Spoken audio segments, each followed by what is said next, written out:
LWO1 WeatherNet. Liftoff conditions looking pretty good. ESPS is ready for launch.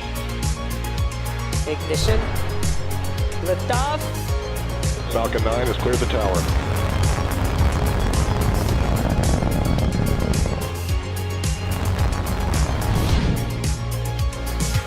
Ten, 9, 8, Side booster ignition. 6, 5, 4, 3, 2, 1.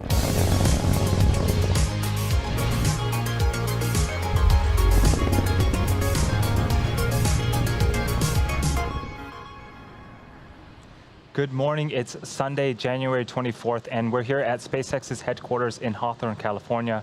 You're looking at a live view of Falcon 9 as it awaits its 10 a.m. Eastern Time launch from Cape Canaveral Space Force Station in Florida. My name is Andy Tran, and I'm a production supervisor here at SpaceX. Welcome to the webcast for SpaceX's Transporter-1 mission. It's our first dedicated small-sat rideshare program launch and third launch of 2021. If you joined us yesterday, you know we scrubbed for weather, specifically for the surface electricity field rule. Today's weather has also been a bit challenging, but we're currently looking good for our T0 liftoff time. On board this mission are 133 commercial and government spacecraft, in addition to 10 Starlink satellites, the most spacecraft ever deployed on a single mission. This count includes CubeSats, microsats, and 2 orbital transfer vehicles, sometimes called space tugs, which will deploy their spacecraft after separating from Falcon 9. SpaceX created the SmallSat rideshare program to provide small satellite operators with competitive pricing, increased flight opportunities, flexibility, and most importantly, a ride to space on SpaceX's Falcon 9, Falcon Heavy, as well as Starship in the not-too-distant future. For more details on our rideshare program or to reserve your spot, head over to our website at spacex.com/rideshare. Now let's take a look at Falcon 9 out on the pad at the Cape. You're looking at a live view of Falcon 9, our 70-meter, 2-stage liquid-fueled launch vehicle. Today's mission is the 5th flight for this particular booster. Its first 4 flights were all in 2020, which included our Crew Dragon Demo 2 mission for NASA in May, the Anasis 2 mission in July, a Starlink mission in October, and most recently, CRS-21 in December. You can tell by the re-entry soot at the bottom of the vehicle that this booster has flown before. That bottom 2/3 of the vehicle is the first stage. Its objective is to accelerate the vehicle through the Earth's atmosphere into space and then separate from the rest of the rocket. From there, it will make its way back to Earth and target a landing on a recovery vessel. Of course, I Still Love You. There she is on screen. On top of the first stage is the black carbon fiber inner stage. This composite material houses the larger nozzle of the second stage engine. And then on top of the inner stage is the Falcon 9 second stage, which will take the payload to its eventual destination in orbit. After the first stage separates about 2.5 minutes into flight, the second stage will then carry the 143 spacecraft to orbit. In order to get to the intended orbit today, we'll need to light our second stage twice before deploying all of our payloads. And at the top of the rocket, you'll notice a large nose cone. This is called the fairing. It's a composite structure and protects the rocket from the forces of ascent and also houses our payloads. Once the vehicle is outside of the Earth's atmosphere, the fairing separates to expose the satellites to space. For today's mission, both fairings halves are brand new, and our recovery vessel, Miss Chief, will be attempting to recover the fairing halves from the water following landing. And finally, the large truss structure next to Falcon 9 is called the Transporter Erector. We also refer to it as the TE. Its job is to roll Falcon 9 out to the launch pad, raise it to a vertical launch position, and also route power, fluids, and communication to the rocket and satellite. It will retract away from the rocket slightly around the T-minus 4.5 minute mark, providing clearance for Falcon 9 to lift off.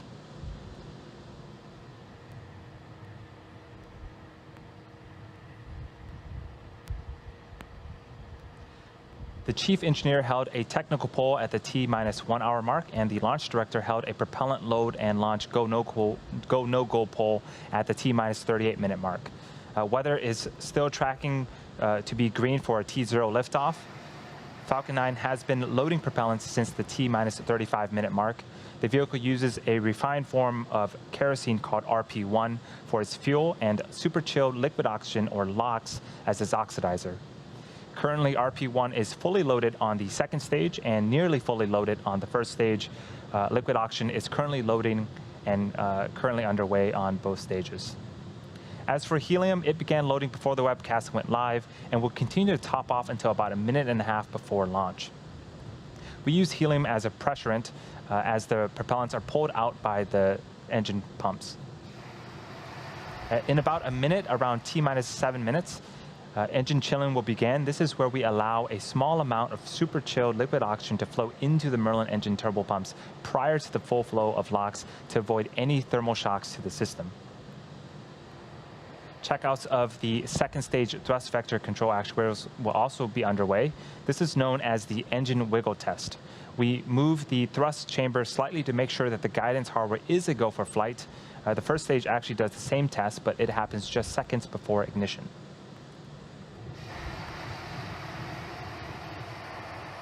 So far, the vehicle is healthy. We are currently working no issues. The range is standing by and currently green for launch. And again, weather is a tracking item, but right now we are green for T0 liftoff time.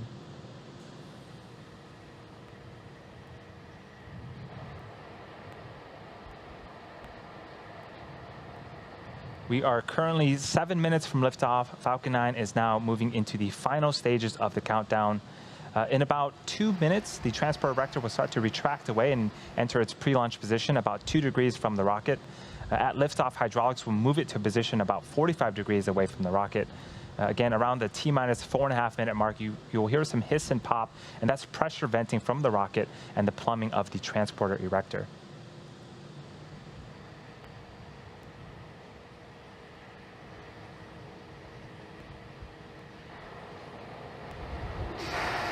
The vehicle remains in good health. We're continuing to load propellant on both the first and second stages.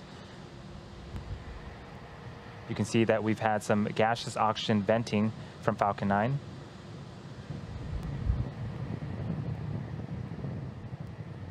About a minute before liftoff, you'll hear the announcement that Falcon 9 is in startup, which means that the rocket's own internal flight computers are now autonomously controlling the launch countdown.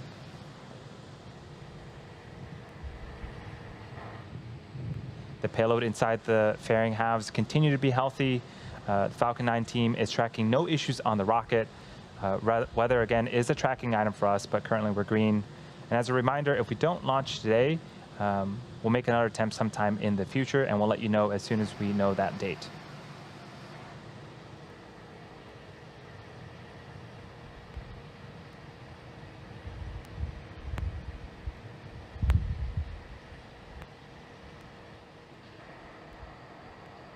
And as I mentioned earlier, today's launch is the first of SpaceX's dedicated smallsat rideshare program, which provides small satellite operators with competitive pricing and increased flight opportunities on board the world's most advanced and proven launch vehicles.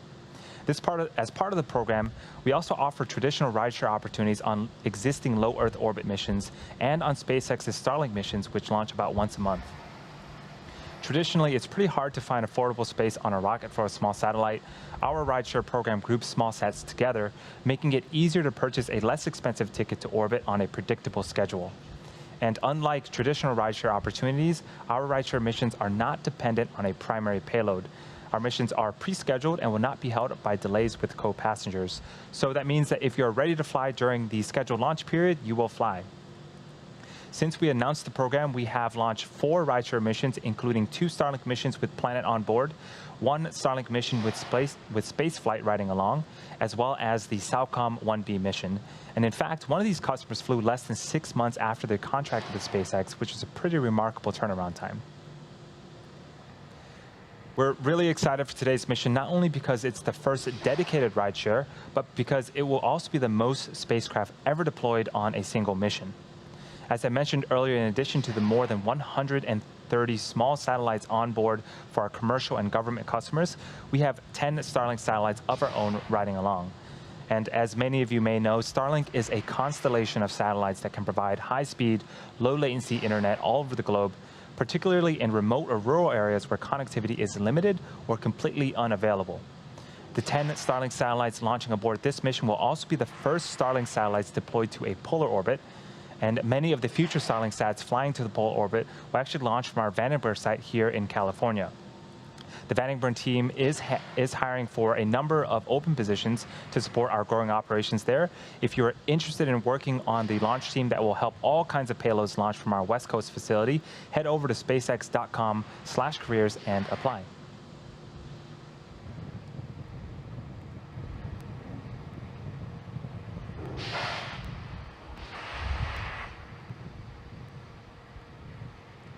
We are about 3 minutes from liftoff. Falcon 9 is moving into the final stages of the countdown. The payload and vehicle remain healthy, and we're still currently tracking weather to be green for a T0 liftoff at 10 a.m. Eastern.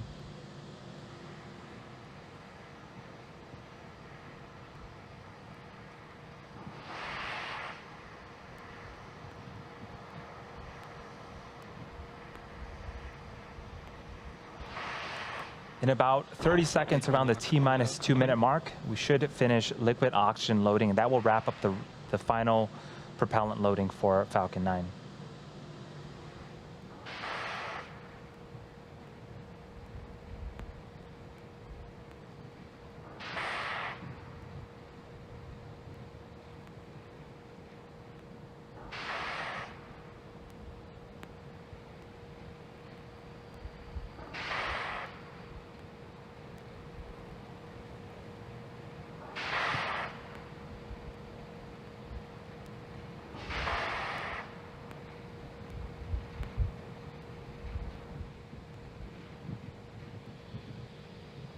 For those just joining us, this is the Transporter-1 mission for SpaceX, the third launch of 2021, and the first dedicated small-sat rideshare mission for SpaceX.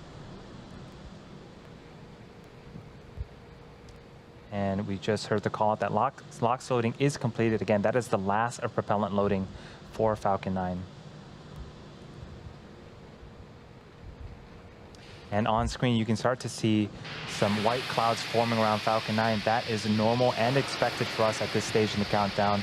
That is liquid oxygen condensing as it meets the warmer ambient temperatures of the Florida air.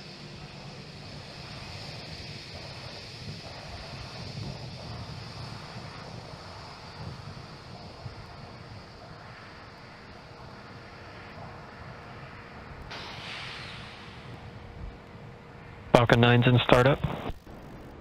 And the vehicle is in startup. Both stages are beginning to pressurize for launch. In a few seconds here, we should be hearing the launch director give the final go for liftoff. LD on countdown 1, go for launch.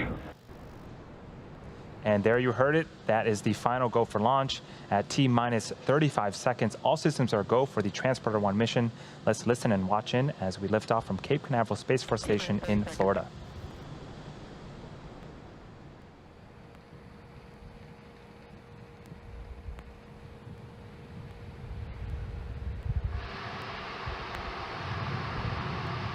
T-minus 15 seconds. 10, 9, 8, 7, 6, 5, 4, 3, 2, 1, 0.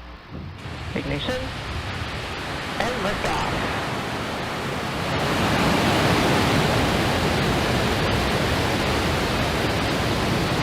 Impulse pitching downrange. Stage 1 chamber pressure is nominal.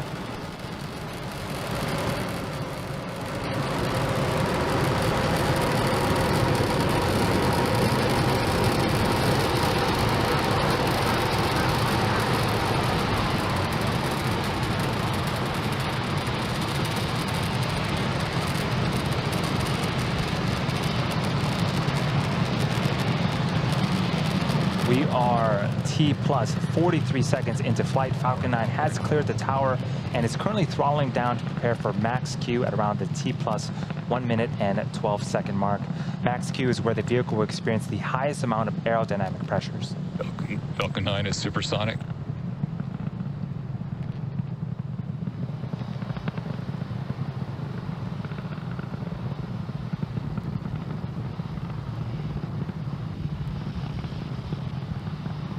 Max Q. And we've just passed max Q. That is a really cool tracking shot of Falcon 9. All is looking good with the stage 1 trajectory. In about a minute, we have 3 events coming up in quick succession. First up is main engine cutoff. That's where the 9 engines on the first stage will shut off, followed by stage separation, where the first and second stages will separate from one another. Shortly after that, we'll have second engine start 1. The Merlin vacuum engine on the second stage will ignite its engine and continue its journey into orbit. MVAC engine chill has begun.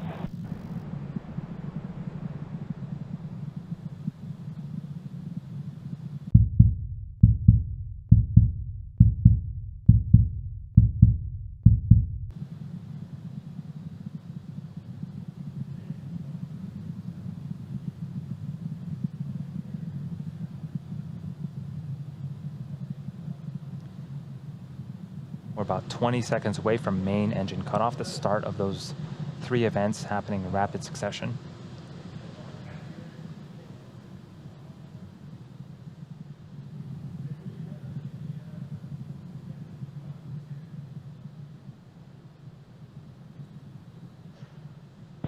Main engine cutoff.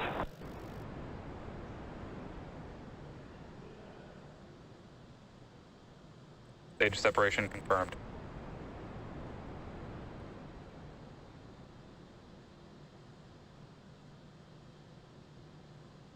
Coming up in a few seconds, we should have the fairing deploy. MVAC ignition. Bearing separation confirmed. And there you can see the 2 fairing halves have separated and fallen away from the vehicle, exposing the 143 spacecraft to the vacuum of space. And as a reminder, our recovery vessel, Miss Chief, will be attempting to recover the fairing halves today from the water.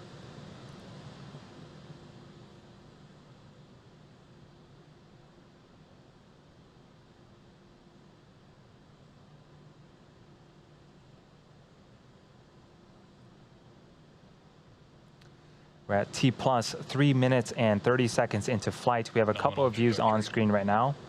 On the right-hand side is a view of the second stage, specifically the MVAC engine. It's currently in the first of its 2 MVAC burns. This burn should last for about another 5 minutes or so. And on the left-hand side of the screen is a view from the top of our first stage looking down. The next milestone for the first stage will be its re-entry burn.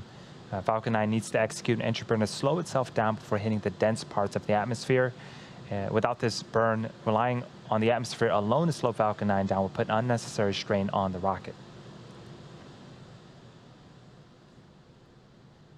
And that entry burn is coming up at around the T plus 7 minute and 47 minute mark, just a few minutes from now.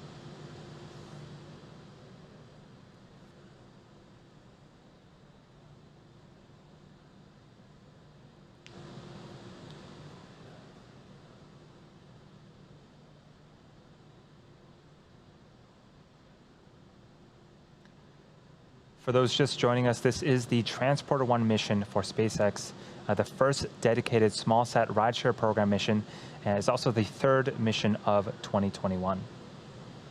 We're just waiting on the next major event for this mission, which is the first stage entry burn. That's going to be happening around the T plus 7 minute and 47 mark.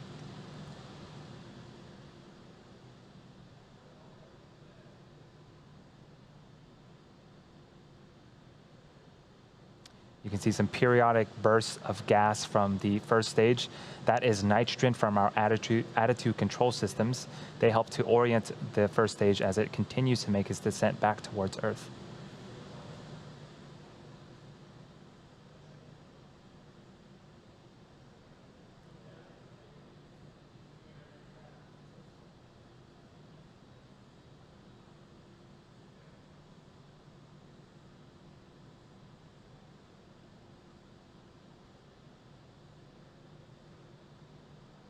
And as we get closer to the Earth, you'll start to notice those honeycomb-like structures on the left-hand side of your screen start to move and pivot.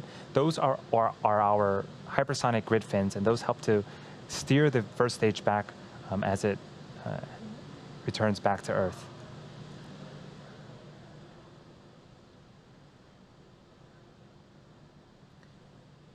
As for the second stage, impact performance looks nominal. Just a few seconds after we finish the stage 1 entry burn, we'll be shutting off the second stage Merlin vacuum engine and enter a small coast phase. Again, we'll need to relight this engine later on in the mission to get to our eventual destination in orbit.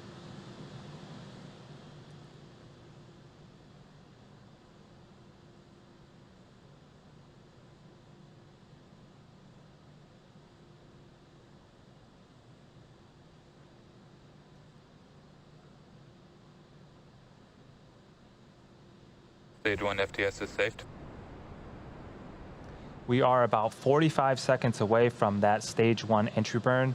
For the entry burn, it is a 3-engine burn, so 3 of the 9 Merlin engines on the first stage will relight and start to slow the stage down before it hits the denser parts of the Earth's atmosphere.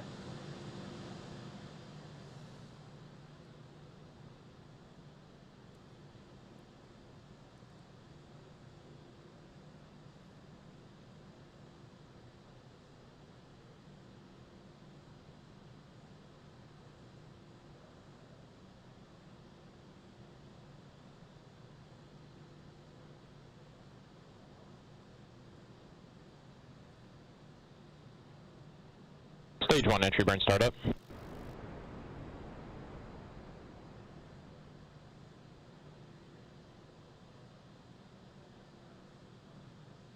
And there's the entry burn. 3 of the 9 Merlin engines have relit. This burn is expected to last for about 30 seconds.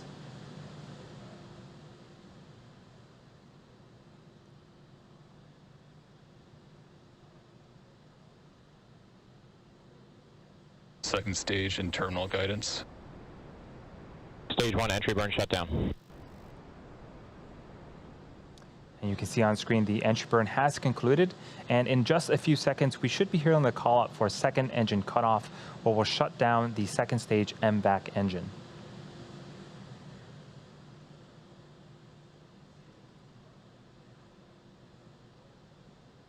FTS is saved. There's the second stage. Also signal stage 1, Cape expected.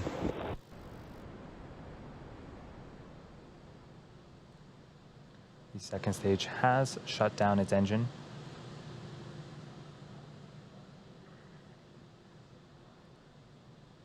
Now, as I mentioned earlier, we are going to be attempting to recover the booster for a 5th time. Nominal parking orbit insertion. On our drone ship, Of Course I Still Love You. The first stage has 1 more burn left, the landing burn, and it begins just before we touch down and provides the booster with a soft descent before we land. That should be starting up anytime now. And we did get confirmation of the second stage that it did reach a good parking orbit.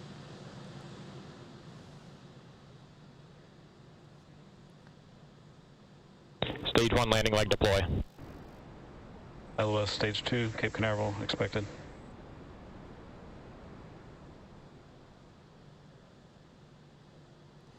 And Falcon 9 returns safely once again. That is the 5th time for this particular booster and the 73rd recovery of an orbital class rocket. A great way to start off the mission and a great way to start off the Sunday. We're now going to coast for the next 45 minutes or so while we wait for SES-2, or second engine start number 2. We're going to leave you with an animation that shows you where we're at in the coast phase, and we'll see you back here at the T plus 54 minute mark.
AOS 3.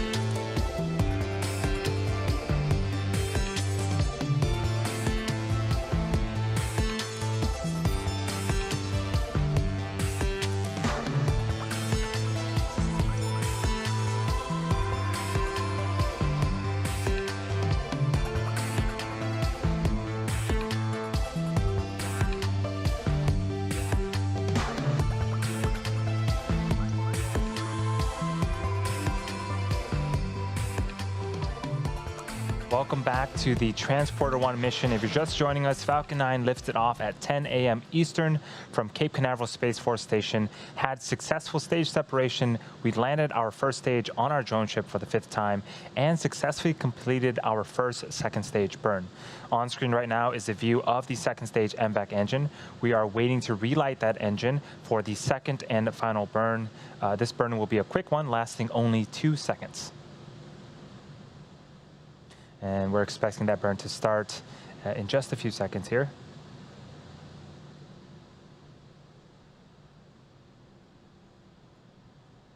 And if we don't have footage of it, we should be able to get confirmation over the nets.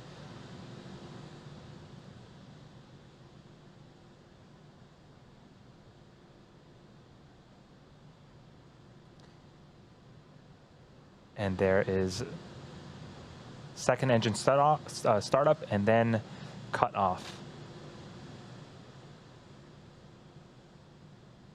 Now we're waiting for confirmation of a good orbit on that second stage. Nominal payload orbit insertion. And there's the call out that we want. That is a confirmation of a good orbit. Next up will be the deployment of our 133 spacecraft on board the mission, which will occur over an 18-minute period. And as a reminder, today's mission is the first dedicated small-sat rideshare program mission. We created this program to provide small satellite operators with regularly scheduled rides on board Falcon 9, Falcon Heavy, and in the not-too-distant future, Starship as well. These missions offer competitive pricing to our customers as well as increased flight opportunities and flexibility. As part of this program, we're also offering traditional rideshare opportunities on existing low Earth orbit missions and on SpaceX's Starlink missions, which provide launch opportunities about once a month.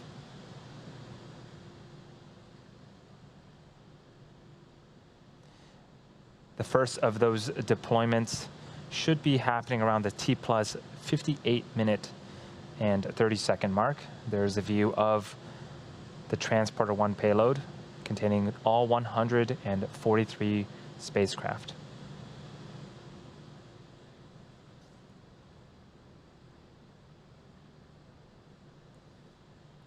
For today's ride shares, there are 11 ports on our payload adapter responsible for sending 133 spacecraft plus our 10 Starlink satellites into orbit.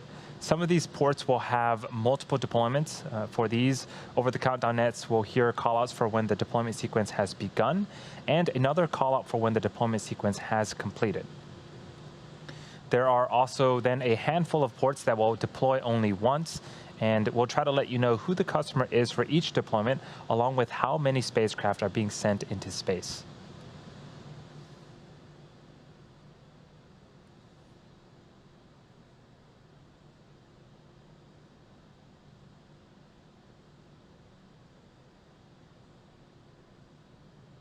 We're just over a minute away from the first set of deployments. Due to the nature of the payload stack, we will not have visuals for every deployment, but we do hope to catch most of them with our 2-camera views. It's also worth noting that we will lose access to ground station coverage for a short period during the 18-minute deployment sequence, and when we reach that point, we'll let you know over the webcast.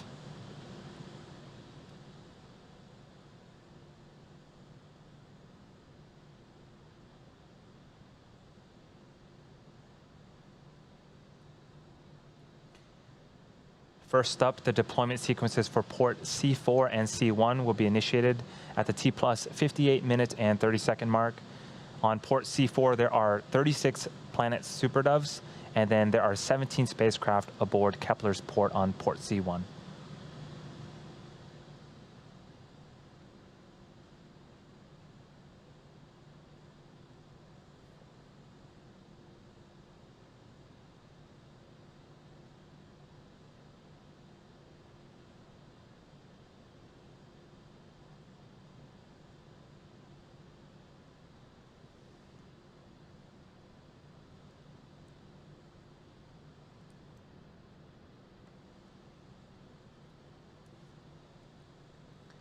And we're hoping to get Ports C4 and C1 deployment sequences initiated.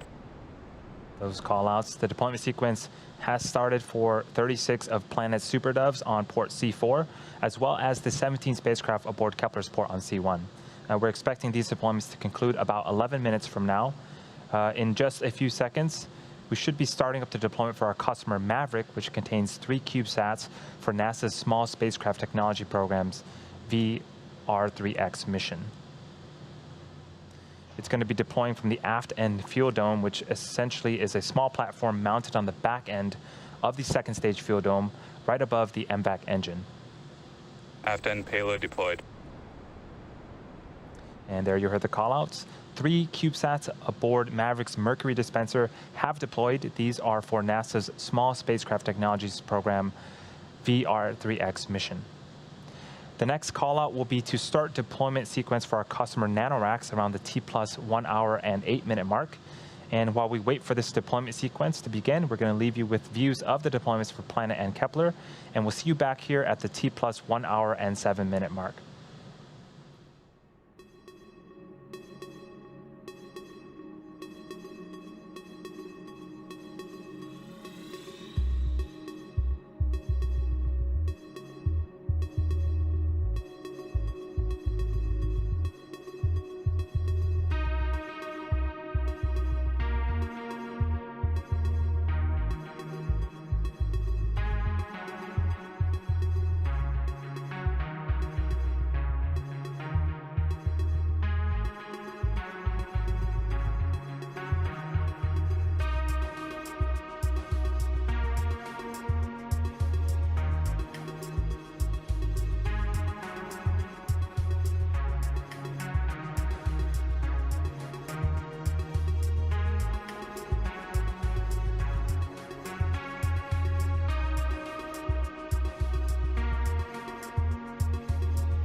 Also signal reef expected.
Welcome back to the webcast for Transporter-1, SpaceX's first dedicated smallsat rideshare program mission.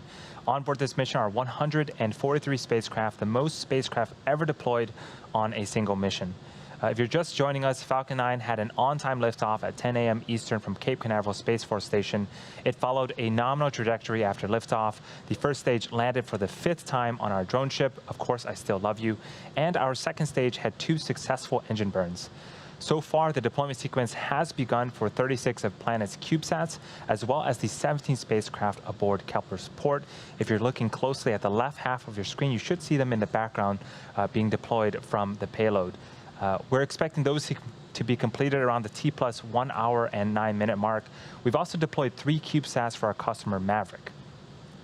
We're now waiting to hear that the deployment sequence has started from port C3 for the 9 spacecraft for NanoRac's EAR-1 mission.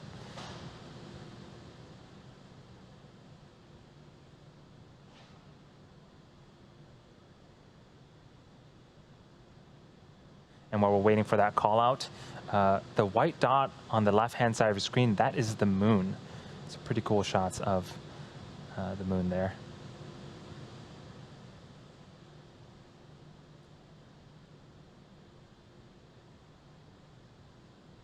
And there goes another satellite. Again, we're waiting for confirmation from the team for the 9 spacecraft for NanoRac's EAR-1 mission. And there's the confirmation for the 9 spacecraft. We're expecting to get confirmation that these have completed deployment in about 8 minutes from now once we pass through our ground station blackout period, so stay tuned for that. Also signal Bangalore as expected. Next up, we're expecting to get the confirmation that the 36 of Planet's Super Doves have deployed, as well as the 17 spacecraft aboard Kepler's port. And we did get that call out. So far, we've successfully deployed 56 of our 133 smallsat rideshares today. 9 spacecrafts have started their deployment sequence and should wrap up in the next few minutes, leaving another 68 still yet to be initiated. We've now entered that blackout period I mentioned earlier, which means we lose camera views and telemetry. During this time, we are expecting quite a bit of activity, but we won't get confirmation of successful deployments until we regain ground station connectivity around the T plus 1 hour and 15 minute mark. Here's a preview of what will be happening until we regain that connectivity. 9 spacecraft for NanoRacks will complete their deployment sequence. The first of 2 ports for our customer EXO launch will start and then finish deploying from port B3. Their second port, B2, will also begin its deploy sequence, but won't be completed until approximately T plus 1 hour and 16 minutes. EXO launch has a total of 30 spacecraft on today's mission. From there, 2 spacecraft will deploy for our customer Capella from 2 separate ports. And lastly, Spaceflight Incorporated customer IQPS's satellite will also separate. And while we wait to regain access to ground station coverage in a few minutes, sit back and follow along with our animation that shows you where we're at in the mission. We'll see you back here at the T plus 1 hour and 15 minute mark.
And welcome back once again to the Transporter 1 mission. We're in the middle of deploying 133 small sats for commercial and government customers.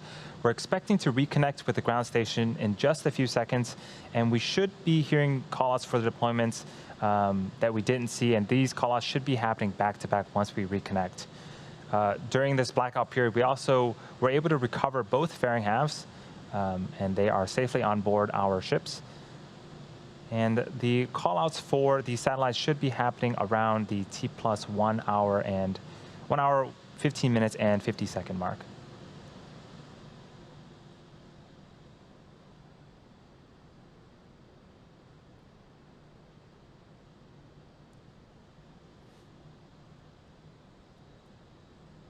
Acquisition of signal, Cordova.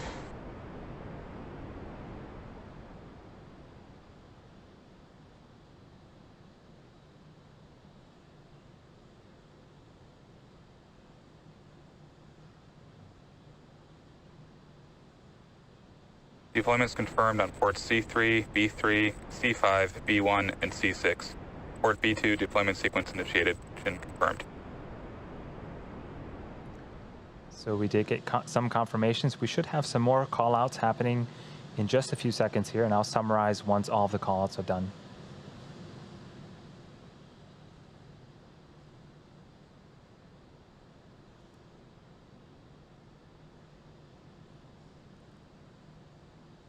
Port A4 deployment confirmed.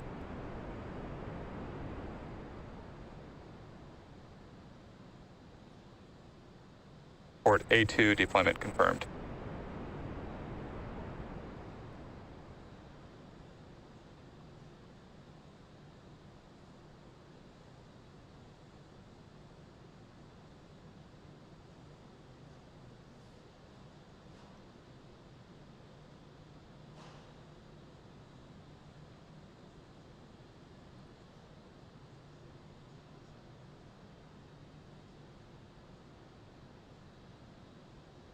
Port B2 deployment sequence complete.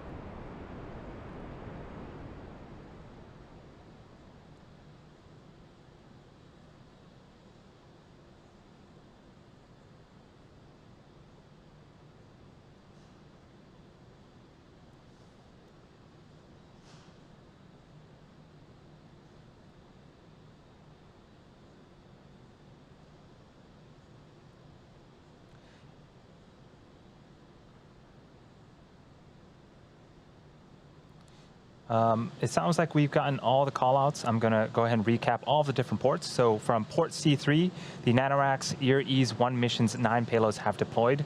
From port B3 and B2, the ExoPort 1 spacecraft deployed with 2 ICE-I radar imaging satellites aboard, and ExoPort 2 with 28 spacecraft from the DLR ICE-I Nanoavionics Swarm and TU Dresden began its deployment.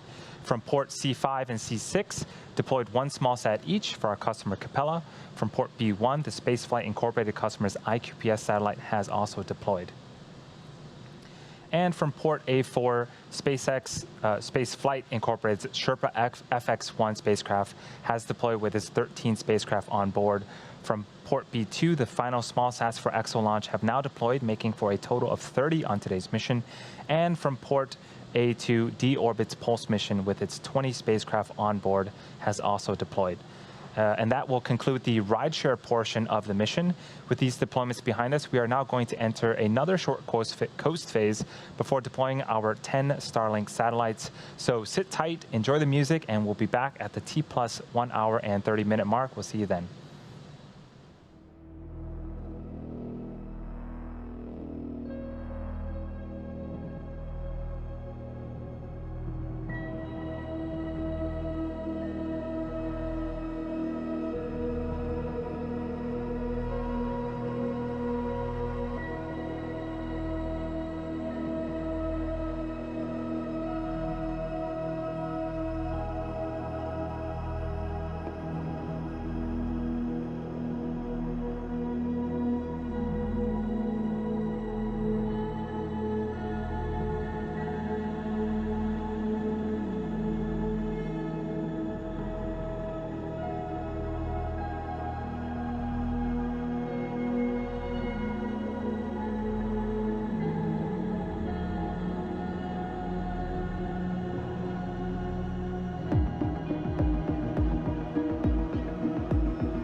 Acquisition of signal, Pogo.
Lost the signals, Hallmark, as expected.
Acquisition of signal, New Hampshire.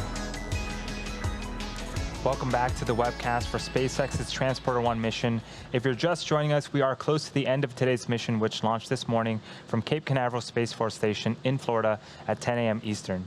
We then had two successful ignitions and shutdown of the second stage Merlin vacuum engine, then successful deployment of our 133 spacecraft for our commercial and government customers. We were also able to successfully recover our first stage for a fifth time on our drone ship, Of Course I Still Love You, and recover both fairing halves from the water. Coming up, we'll have the deployment of our 10 Starlink satellites. It's going to be the first set of Starlink satellites deployed to a polar orbit, and that should be happening in about 30 seconds. And there's a view of the second stage. That right there is a view of the Starlink satellites to the right-hand side. It looks like we lost a signal on the second stage. Hopefully we can get that back.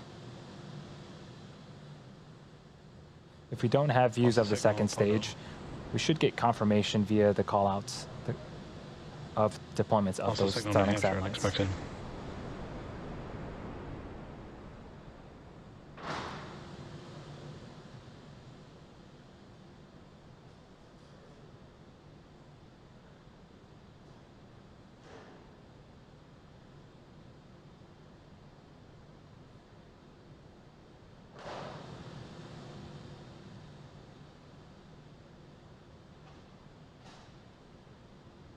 Partial data back from New Hampshire.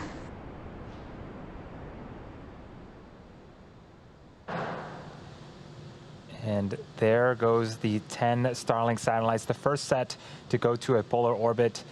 With those 10, that is 143 spacecraft deployed on a single mission, the most ever. Pretty awesome. With that said, that will be bringing our webcast to an end. We would like to thank all of our rideshare customers for their support on today's mission. We'd also like to thank the United States Air Force for range support, as well as the Federal Aviation Administration for licensing. Continue to follow us on SpaceX.com for future missions and milestones, as well as our Twitter and Instagram profiles. And if you are excited about what you've seen today and want to join our team, visit SpaceX.com/careers to learn more about working at SpaceX. Thank you to all of our viewers for your continued support, and have a wonderful rest of the day.